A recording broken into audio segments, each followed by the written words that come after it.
खबर शामिल करेंगे गंबट से हमारे नुमाइंदा मनीष कुमार की।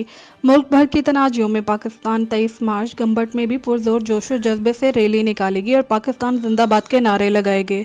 आज यौम पाकिस्तान 23 मार्च को गंबट में आज जोश व जज्बे से रैली निकाली गई, जिसमें पाकिस्तान फौज जिंदाबाद के नारों से शेख चौक से गंबट प्रेस क्लब तक रैली की सूरत में जश्न मनाया गया, जिसमें छोटे बच्चे, नौजवान और बुजुर्ग शामिल थे।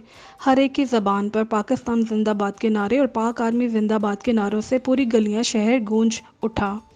पूरे शहर में मुख्तलिफ रास्ते, रोड भी सजाए गए। पाकिस्तान की सलामती के लिए दुआएं भी मांगी गईं, जबकि मुख्तलिफ स्कूल कॉलेजेस में भी पाकिस्तान की बहादुर फ़ौज के लिए टैबलो पेश किए गए, जिसमें पाक फ़ौज को खराज तहसीन पेश किया गया और पाकिस्तान जिंदाबाद के नारे भी लगाए गए।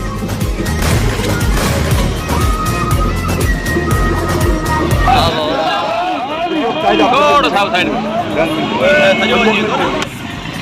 हेलो हेलो हेलो हेलो जीवे जीवे जीवे जीवे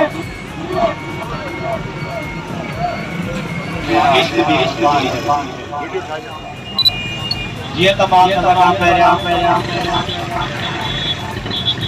ओले पारे पारे पारे पारे वारम दो यानी मेरा बेजगार एंटी के ताले जो फिक्र बदात में